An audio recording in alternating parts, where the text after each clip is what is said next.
We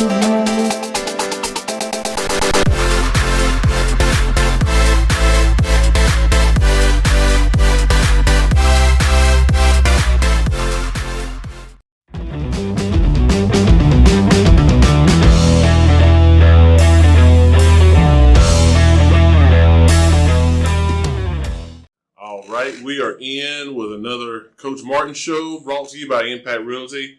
Coach Martin coming off a tough loss at Plainview last week, 28-7. So talk to us a little bit about that game. Well, I thought that we had our opportunities. We forced 3 turnovers during the night.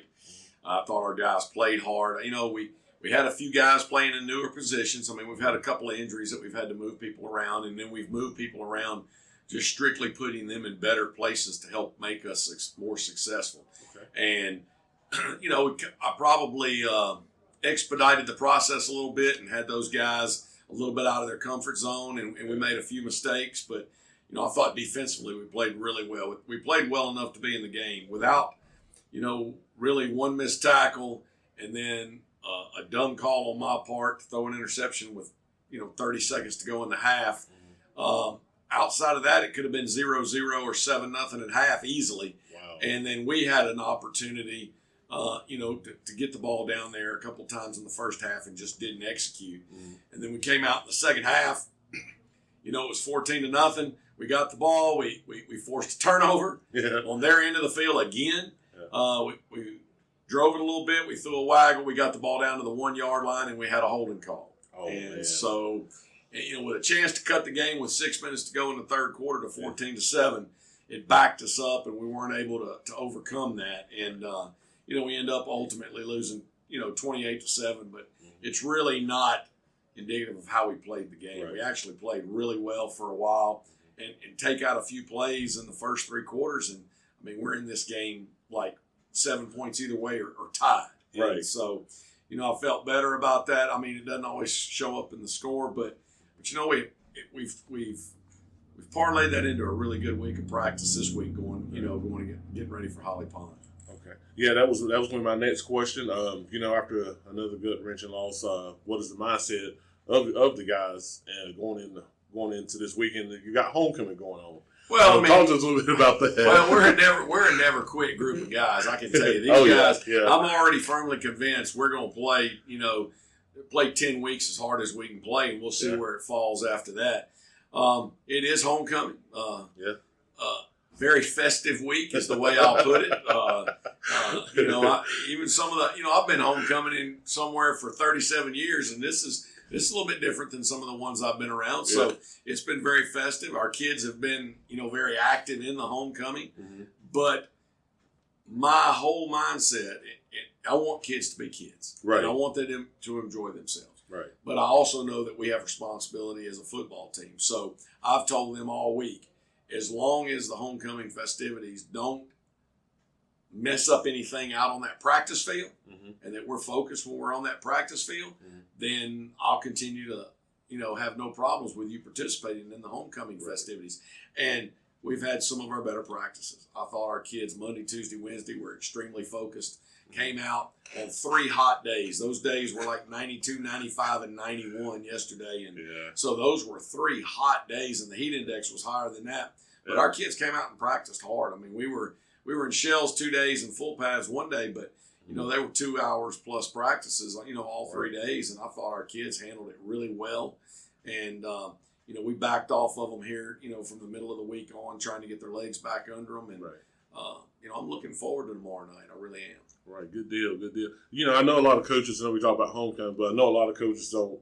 They see it as a distraction, but it seems like your guys have handled it pretty well. Well, they have. And, homecoming's one of those things, everybody has it. I used to tell the kids all the time, it's for those people. It's homecoming. It's for the people coming back home. It's not for you. One day it will be for you. But the festivities during the school are for them. And I just feel like that, they're only going to be in school one time, hopefully in high school one time. And I want them to enjoy themselves. And as long as it doesn't cut in, like I said, to practice, I have no problem with it.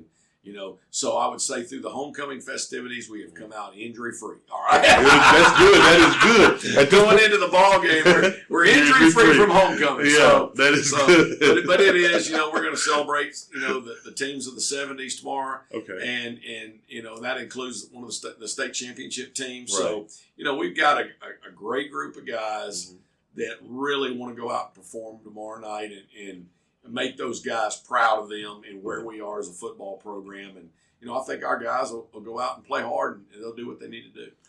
I can tell you, like I said, just from talking to people in the community, I can tell you Glencoe's very proud of this group. They're very proud.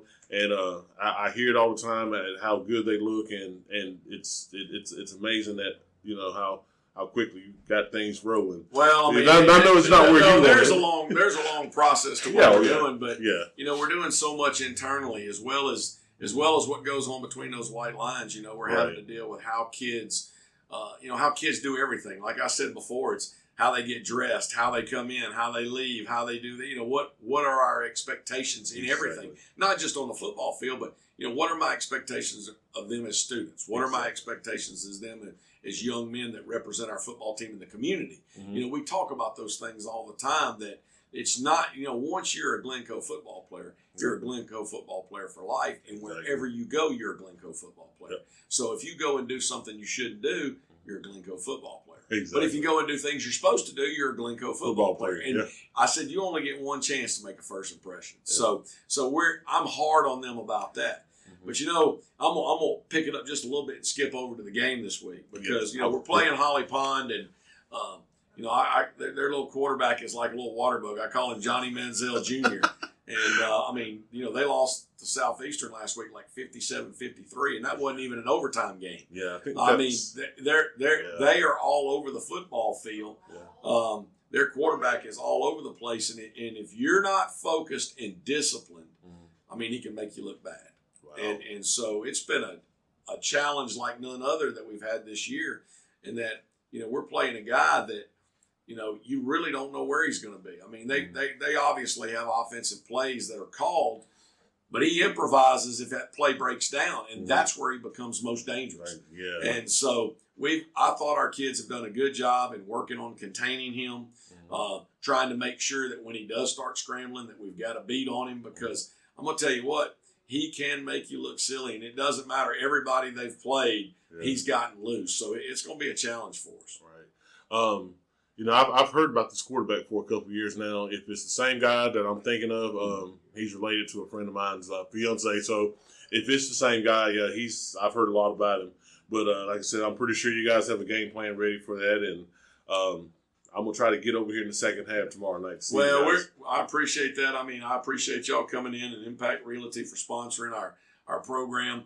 The thing that I want people to know always, because it's tough when you judge football teams by wins and losses. Right. I'm sitting here, as a football coach at 1-3, thinking, hey man, we could be 3-1, or we could be whatever, 2-2, whatever. It doesn't matter, because we always look at games as coaches and say, what did we do wrong that caused us not to win the football game? Right.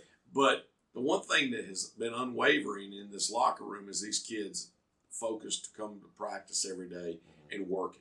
Good. And, I can't say enough good things, but, that starts with those assistant coaches, and coaching every rep, coaching every play in practice, doing things, so these kids, not only are we getting feedback to them, but they're learning. Right. And look, as much as we like to say, wow, we've only been here 4 games. Right. We're going into the 5th game, and I've been here like 3 months. So, so it's we're not near where we want to be, not even close to where we want to be. But the one thing I can say is the kids are playing hard. That's good. And for that, I'm most proud, especially these 11 seniors, because it would be easy for them to shut it down, when things don't go their way. Right. But these guys come to practice every day, and they believe. Right. And as long as those guys have that belief, we're going to keep putting them out there and letting them get after it. Nice. Well, Coach, I appreciate you sitting in with us. Good luck to you guys tomorrow night. And like I said, I'm going to try my best to get over here in the second half. All right, I appreciate it. Thank you. All right, thank you.